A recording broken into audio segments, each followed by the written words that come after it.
پیشاب کے بعد پانی۔ پیشاب کرنے کے فوراً بعد پانی نہ پئیں ورنہ پیشاب پیلا آئے گا۔ پاخانہ کے بعد کھانا۔ پاخانہ کرنے کے فوراً بعد روٹی نہ کھائیں ورنہ بواسیر ہو جائے گی۔ آدھی رات کو کھانا۔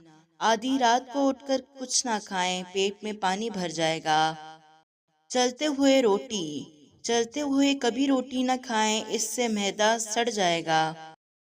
دودھ اور مچھلی۔ دودھ پی کر کبھی مچھلی نہ کھائیں، جلد کو نقصان پہنچ سکتا ہے۔ زور لگانا۔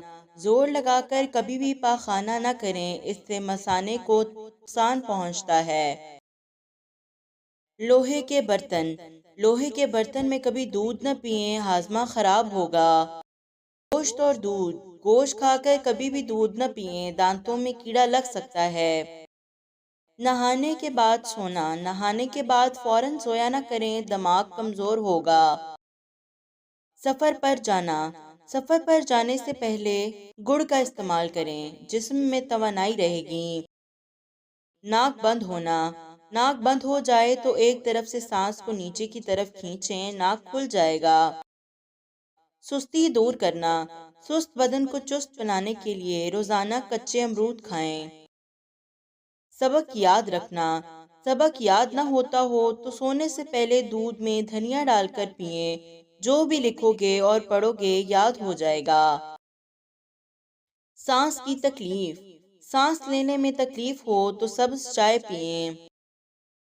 واش روم کی بدبو۔ واش روم میں زیادہ بدبو ہو تو شاہتوت کی لکڑی جلا کر رکھ دیں، بدبو ختم ہو جائے گی۔ گھریلو ٹوٹکے و اثرات۔ گھر میں پیاز رکھے تو بچھو نہیں آئے گا۔ گھر میں لیموں کا پودا ہو تو مچھر نہیں آتے۔